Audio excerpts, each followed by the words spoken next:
এরপরে আমার আল্লাহ বলেন, ইয়া আইয়ুহাল্লাযীনা আমানু সাল্লু আলাইহি ওয়া সাল্লিমু তাসলিমা, তুমি দুরূদ শরীফ আদায় করো আমার নবীর প্রতি।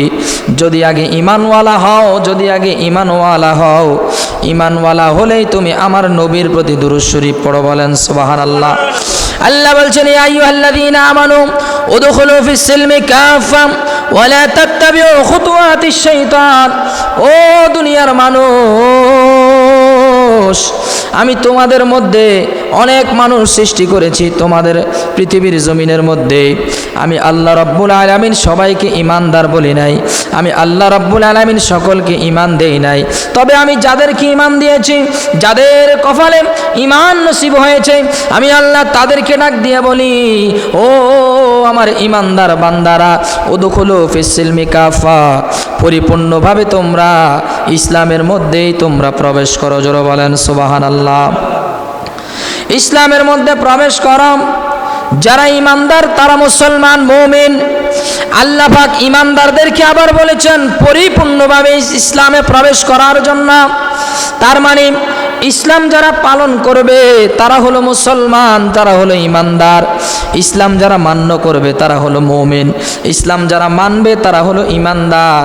আর ইসলামের বাইরে যারা থাকবে, ঈমানের বাইরে যারা থাকবে তারা ঈমানদার নয়, তারা বেঈমান। কথা বলুন ঠিক কিনা? ঈমানদারের জন্য আল্লাহ ঈমানদারকে আবার বলেছেন, ও ঈমানদার, তুমি যখন ঈমান নিয়ে আসবে, তুমি যখন লা ইলাহা ইল্লাল্লাহু মুহাম্মাদুর রাসূলুল্লাহ সাল্লাল্লাহু আলাইহি ওয়াসাল্লাম যখন কালিমা শরীফ আদায় করবে, তুমি যখন ঈমানের উপর চলে আসবে, তখন তোমার ঈমানের উপর আঘাত আসবে। তুমি যখন ঈমানের উপর চলে আসবে, তখন তোমার আমলের উপর আঘাত আসবে। তুমি যখন ঈমানের উপর চলে আসবে, তখন তোমার খাদ্যের উপর আঘাত আসবে। যখন তুমি ঈমানের উপর চলে আসবে, তখন তোমার জীবনের উপর আঘাত আসবে। এই জন্য ওই আঘাতগুলো আসে শয়তানের পক্ষ থেকে, কারণ শয়তান সর্বদা চায় ঈমানদার যেন ঈমান থেকে দূরে চলে যায়। ঠিক কিনা? এই জন্য আমার আল্লাহ রাব্বুল আলামিন বলে দিয়েছেন, তুমি যখন ঈমান আনবে তখন তোমার উপর মুসিবত আসবে। তুমি যখন ঈমান আনবে তখন তুমি ঈমানের উপর অটল থাকা তোমার জন্য কষ্টকর হয়ে যাবে। শয়তান তোমাকে ধোঁকা দিবে। শয়তান বলবে, ঈমান এনেছো ঠিক আছে, নামাজ পড়ার দরকার নাই। ঈমান এনেছো ঠিক আছে, হজ করার দরকার নাই। ঈমান এনেছো ঠিক আছে, যাকাত দেওয়ার দরকার নাই।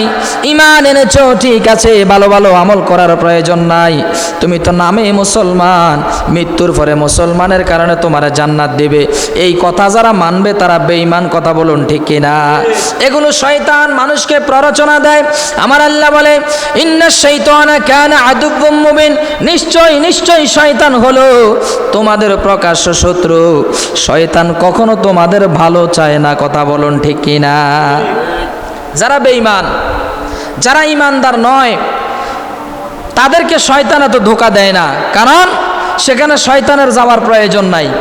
তারা তো এমনিতেই জাহান্নামী, তারা তো এমনিতেই বেঈমান। শয়তানের কাজ তো হলো জান্নাতীদেরকে জাহান্নামী বানানো। ঠিক না বা ঠিক?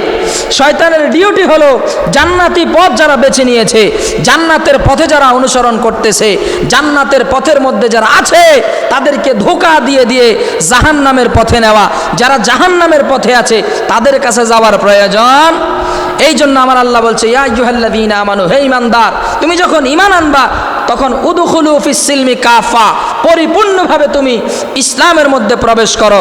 পরিপূর্ণভাবে যদি ইসলামের মধ্যে প্রবেশ করা না হয় তাহলে শয়তান এসে ধোঁকা দিয়ে আবার ঈমানকে ছিনিয়ে নেবে। ঠিক না বলেন? তাই আমল কবুল করাইতে হলে ঈমানের প্রয়োজন। ঠিক না বা ঠিক?